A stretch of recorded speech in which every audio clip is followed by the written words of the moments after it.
하나님 말씀은 이사야서 9장 6절 7절 말씀입니다. 이사야서 9장 6절 7절입니다. 구약성경 978쪽 이사야서 9장 6절 7절 말씀을 같이 읽겠습니다.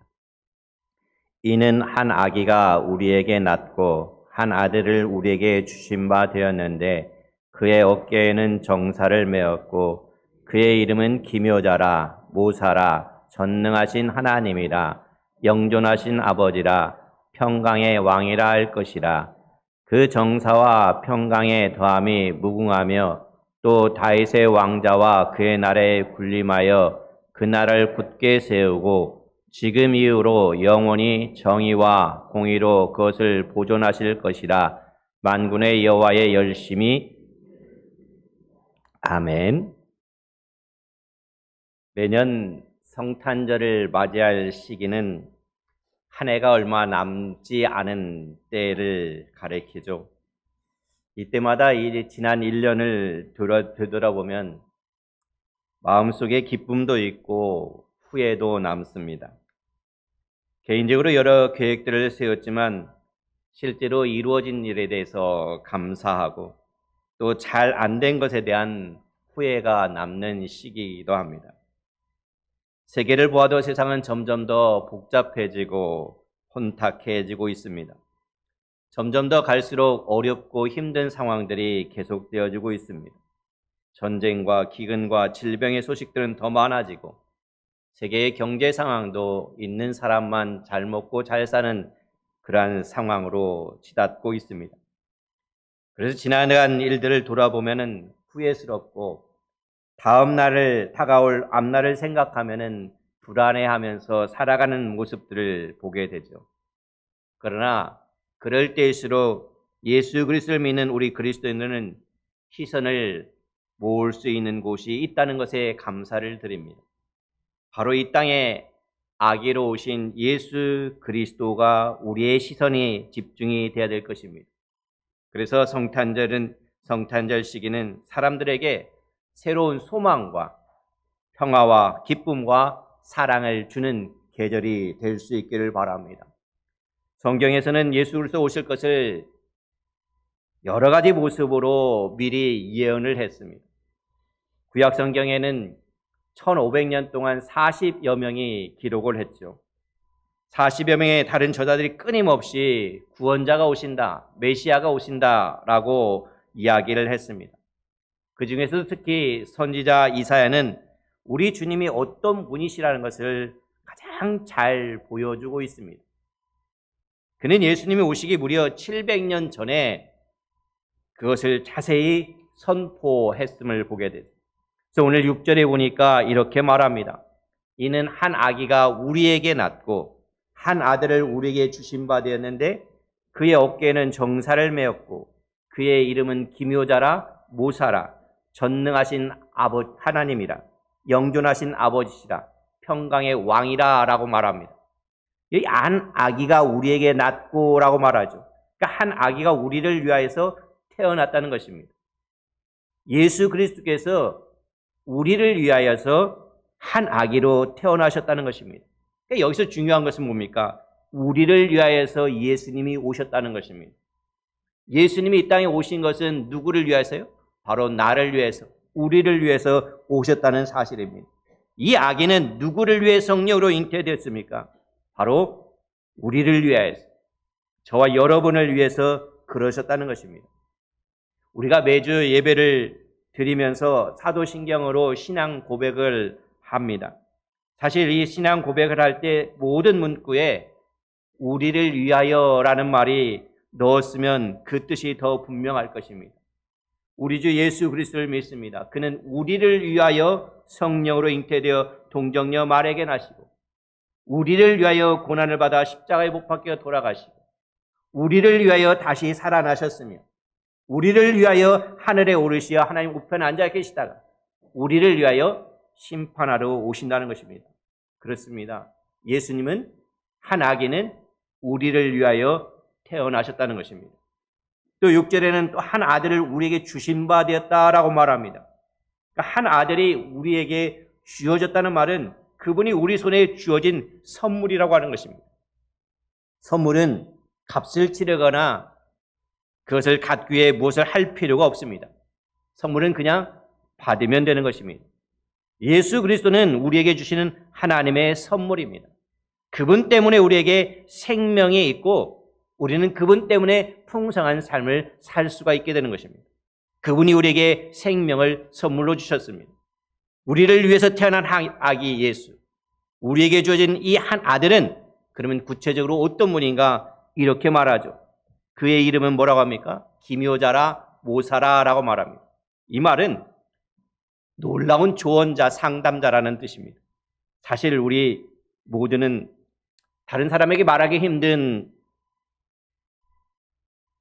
말들을 마음속에 담고 살아가고 있습니다. 그래서 내 마음을 후련하게 털어놓고 싶은 누군가가 있었으면 좋겠다는 생각을 하면서 살아가죠. 그러면서도 선뜻 그 마음속에 있는 것을 말하지 못합니다. 괜히 말했다가 소문이 퍼질 것을 두려워하기 때문에 그렇죠. 사실 따지고 보면 절대로 알려지면 안 되는 이야기를 가진 사람은 극소수인데도 쉬쉬하며 자기 속마음을 나누지 않다가 결국 속으로 골마 썩어버리고 문제가 오히려 터지고 많은 경우가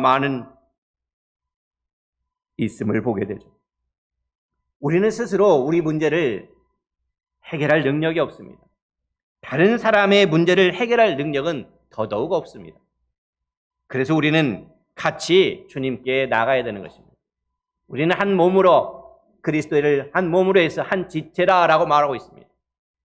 그렇기 때문에 우리는 이렇게 교회로 같이 모여서 예배하고 같이 모여서 기도하고 같이 모여서 사랑의 교제를 나누는 것입니다. 바로 그 부활에 그 예수님이 우리의 놀라운 상담자요, 기묘자요, 모사가 되기 때문에 그렇습니다. 또한 그 예수님은 전능의 하나님이라고 말합니다. 주님은 모든 것을 이룰 수 있는 능력을 가지신 분입니다. 그분께는 불가능이 없습니다. 사탄도 능력이 많아서 만능이라고 할 수 있지만 전능은 아닙니다.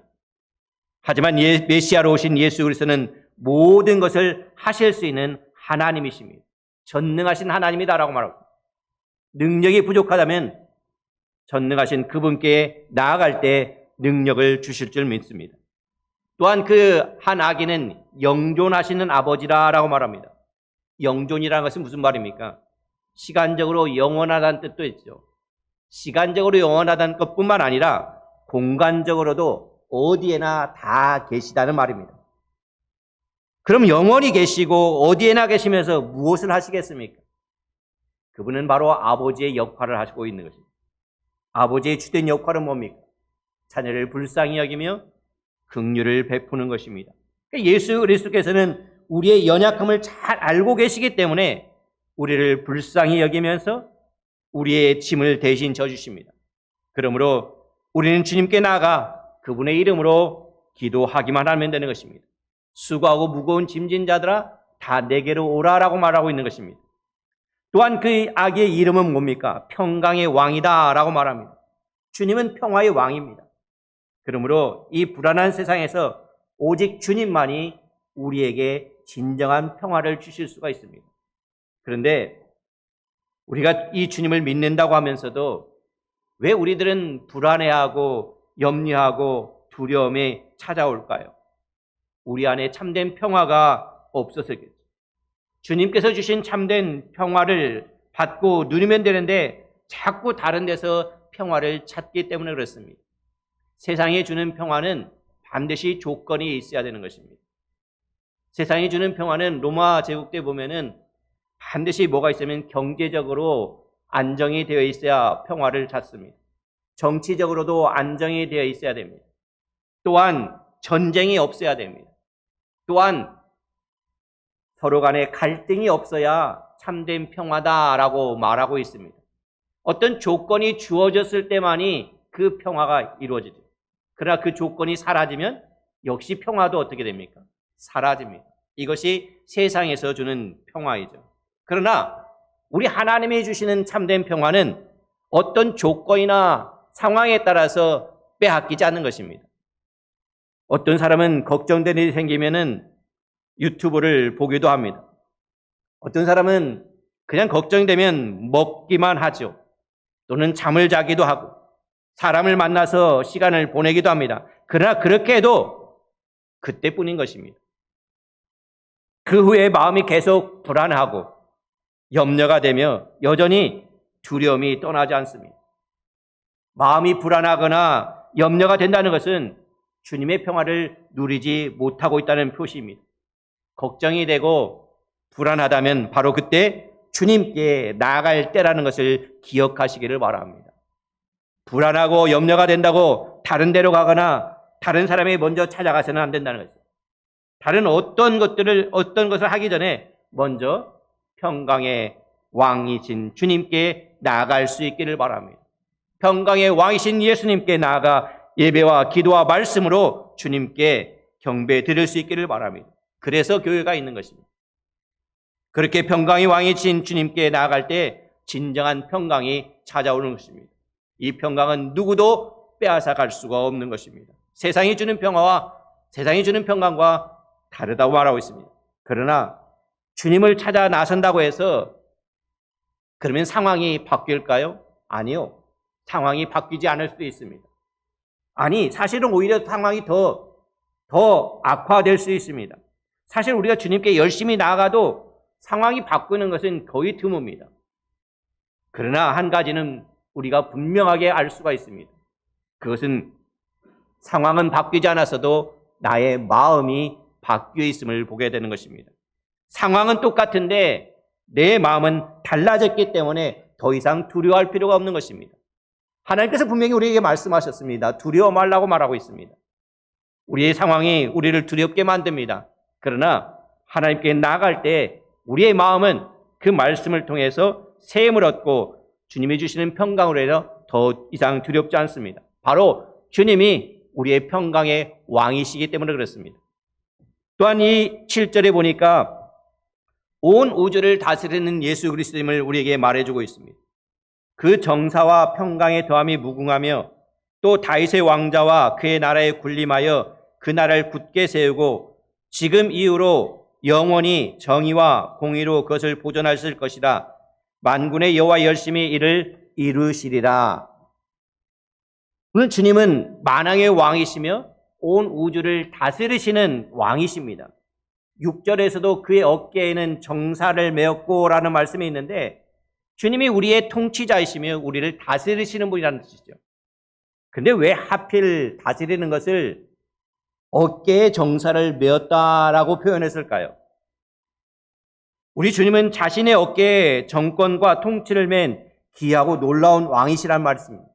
그러니까 이 말씀은 하나님의 나라, 그리스도의 왕국과 세상의 왕국과는 본질적으로, 근본적으로 다르다는 것을 우리에게 분명하게 이야기해주고 있습니다. 이 세상의 통치자가 제대로 다스리지 않을 경우에는 큰 문제가 생깁니다. 독재를 하거나 권력을 잘못 사용해서 다른 사람들을 괴롭게 만들 수가 있습니다. 독재를 해도 백성들을 괴롭게 만들고 능력이 없어도 고통을 당하게 만듭니다. 세상의 나라에서는 누가 어깨에 무거운 짐을 메고 일해야 됩니까? 만약에 세상에서는 일하는 사람을 보면 어깨에 무거운 짐을 맨 사람들은 보통 낮은 사람들입니다. 낮은 사람이 높은 사람을 위해 자신의 어깨에 짐을 짊어지고 일하는 것을 우리가 알 수가 있습니다. 낮은 계층의 사람들이 자신의 지배자들을 위해서 땀 흘리면서 섬겨야 되는 것입니다. 아무리 좋은 왕이라도 백성이 왕을 자기 어깨 위에 짊어지고 섬기는 것이 세상의 통치 방식입니다. 아래에서 위를 섬기는 것이죠. 그러나 우리를 위해 태어난 아기, 우리에게 주어진 그 아들 예수 그리스도의 통치는 세상의 왕국의 통치 방법과는 완전히 다르다는 것입니다. 아니, 정반대인 것입니다. 높으신 주님께서 오히려 낮고 천한 우리를 짊어지셨습니다. 우리가 그분의 어깨에 올려져 있습니다.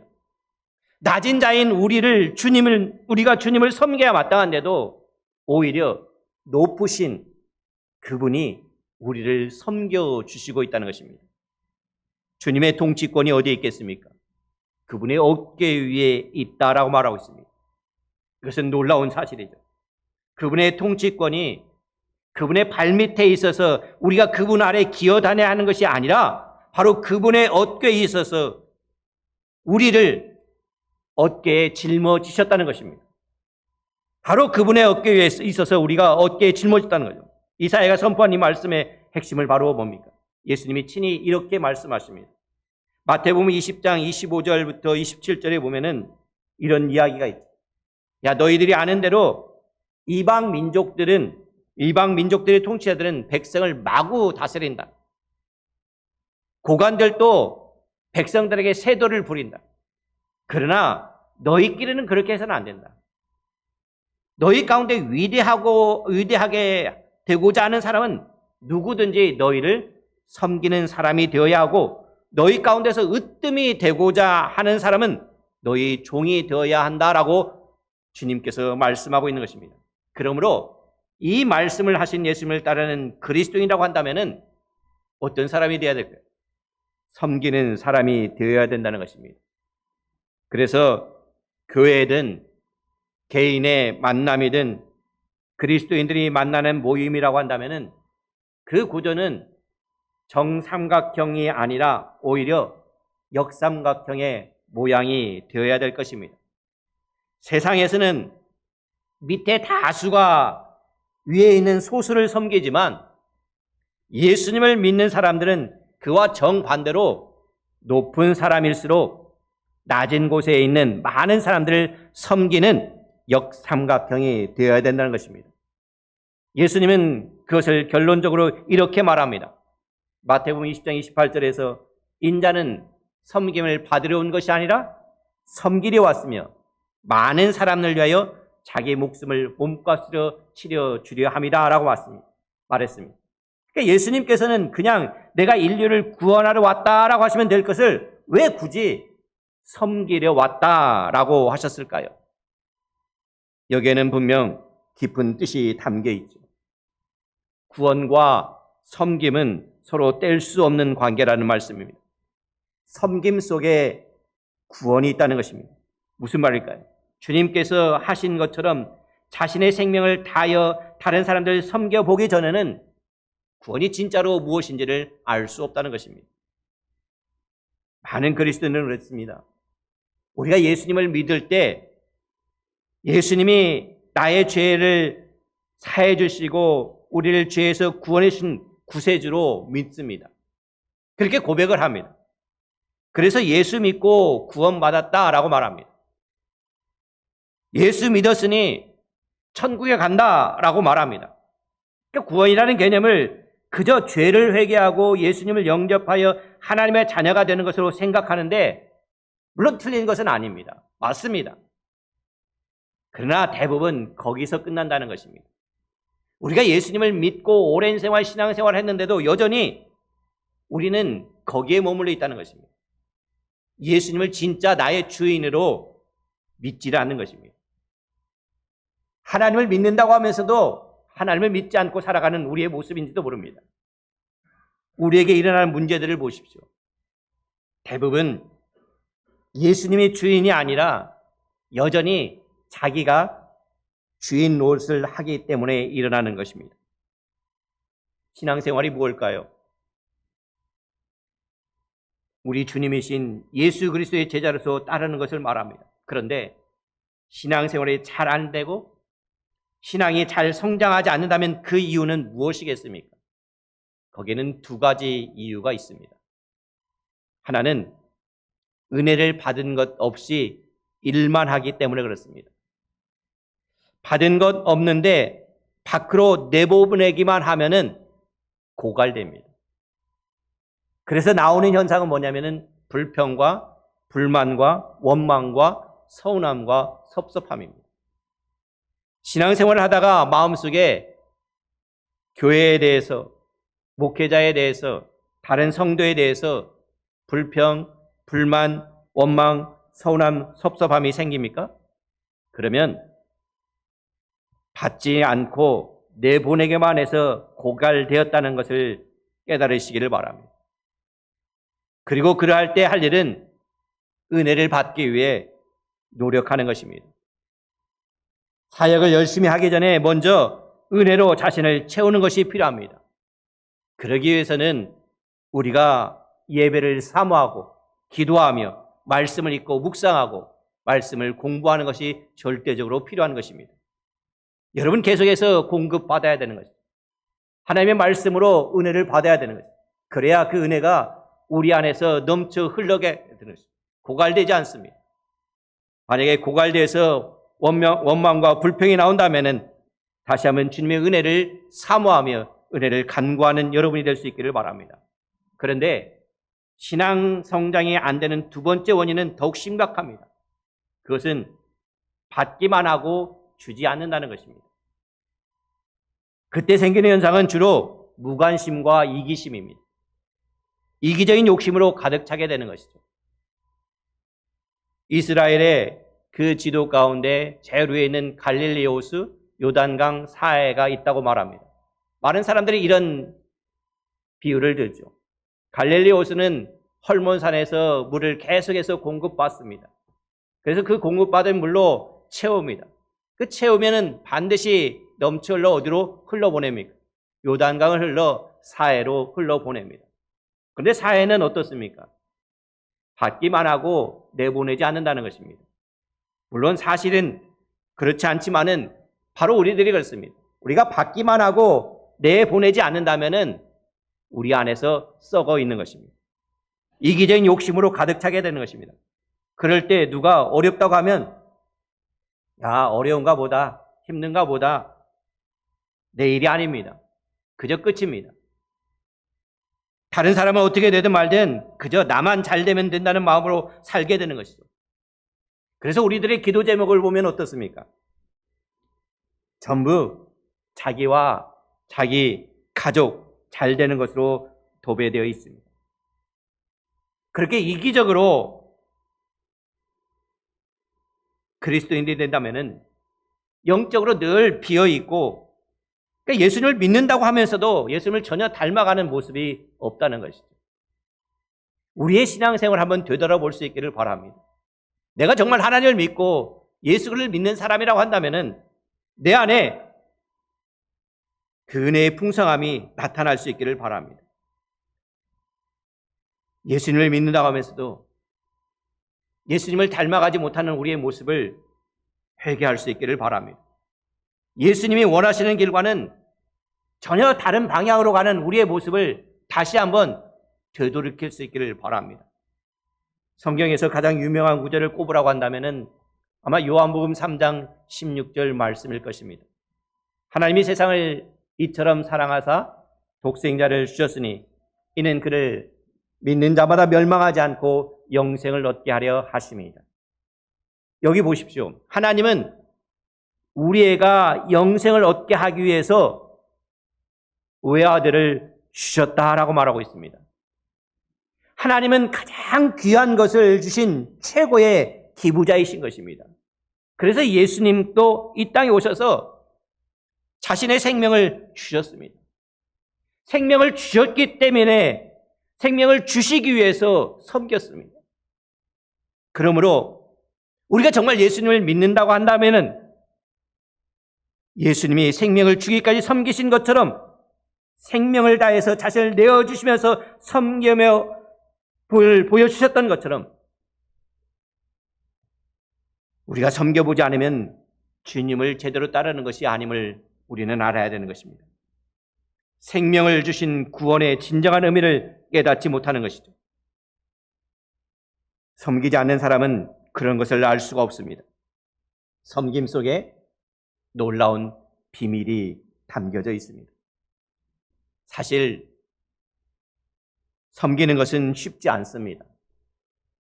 이웃을 섬길 때 거기에는 시련이 있습니다.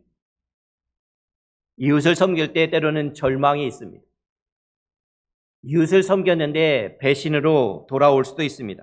그러다 보면 힘들어 눈물 흘리기도 하고 괴로워하며 분이 나서 밤을 지새우기도 하죠. 그러나 그 과정에서 인내도 배우고 사랑도 배우게 되는 것입니다. 하나님의 사랑은 우리가 사랑할 수 없는 것을 사랑하는 것이 하나님의 사랑인 것입니다. 하나님의 사랑은 하나님이 나를 사랑할 수 없는 그런 존재이지만 사랑해 주셨다는 것입니다. 그 하나님의 사랑을 우리도 나눠야 되는 거죠. 그런 과정에서 우리가 그 사랑을 배우게 됩니다. 그러면서 자신의 생명을 내어주기까지 우리를 섬기신 예수님의 마음이 조금씩 내 안에서 깨달아지게 되는 거죠. 점점 더 그분을 닮아가는 모습이 되는 거죠. 예수님을 믿는다고 하면은 예수님을 닮아가게 되는 거죠. 그러나 여전히 우리의 신앙 가운데 예수님을 닮아가지 못하는 모습이 있다고 한다면은 우리가 다시 한번 이 시간에 회개하고 예수님을 믿는 제자의 삶으로 살아갈 수 있기를 바랍니다. 증인된 제자의 삶이 무엇이겠습니까? 우리는 거창하게 입을 벌려서 말하지 못할 수도 있습니다. 그러나 우리의 삶이 바로 증인된 삶이 되어야 될 것입니다. 바로 그것을 위해서 예수님께서 이 땅에 오셨다는 것입니다. 우리에게 섬김의 본을 보여주셨습니다. 위에서 아래를 향해 군림하는 통치자가 아니라 왕이신 분이 오히려 밑에서 우리를 어깨에 올리고 섬겨주셨다는 것입니다. 그런 섬김을 통해 구원해 주려 오셨습니다. 섬김과 구원이야말로 예수님께서 이 땅에 한 아기로 한 아들로 오신 이유입니다. 섬김과 구원, 그것이 바로 성탄절의 진정한 의미로 다가오는 것입니다. 우리를 위해 오신 예수님처럼 우리도 섬김을 통해서 구원의 의미를 깊이 깨닫는 이 성탄의 계절이 되기를 간절히 소망합니다. 기도하겠습니다. 사랑의 아버지 하나님, 예수님이 이 땅에 오시기 전에 이미 700년 전에 이사야를 통해서 예수님의 탄생을 이야기해 주심에 감사를 드립니다. 하나님의 말씀은 그 말씀대로 이루어졌음을 또한 감사를 드립니다. 하나님, 이 땅에 섬기려 오신 주님을 생각해 봅니다. 우리의 주님을 믿고 따라가면서도 여전히 겉모습은 따라가고 있지만 속은 따라가지 못했던 부분들이 있었다면 다시 한번 우리가 진정으로 섬기는 주님의 본을 본받고 살아갈 수 있도록 도와주시옵소서. 성탄의 계절 때마다 우리가 주님의 오심을 다시 한번 깊이 새겨볼 수 있는 시간이 되게 하여 주시고 우리가 주님을 따르는 주님의 제자로서의 본이 되는 삶을 살아갈 수 있도록 인도하여 주시옵소서. 그래서 우리가 정말 주님을 믿는 믿음의 사람이라는 것을 믿지 않는 자들에게도 증거할 수 있도록 하나님 우리를 붙들어 주시옵소서. 우리가 날마다 아버지 하나님이여 은혜를 사모하게 하시고 주님이 주시는 은혜로 풍성하게 하여 주시옵소서. 그래서 우리가 메마르지 않고 주님의 은혜를 나누며 베푸는 그러한 삶을 통해서 주님의 영광을 드러낼 수 있도록 인도하여 주시옵소서. 감사하며 우리 주 예수 그리스도의 이름으로 기도하였습니다. 아멘. 지금은 우리의 죄를 대신 지시고 십자가에서 피 흘리신 예수 그리스도의 은혜와 만유의 주 되신 하나님 아버지의 크신 사랑하심과 주님의 사랑을 입고 실천하기로 결심하게 하시는 성령의 교통하심이 오늘도 말씀을 듣고 주님의 오심을 기억하며 주님을 닮고자 하는 모든 성도들과 그 가정과 그들의 사업터 위에 지금부터 영원토록 함께 하옵시기를 예수 그리스도 이름으로 간절히 축원하옵나이다. 아멘.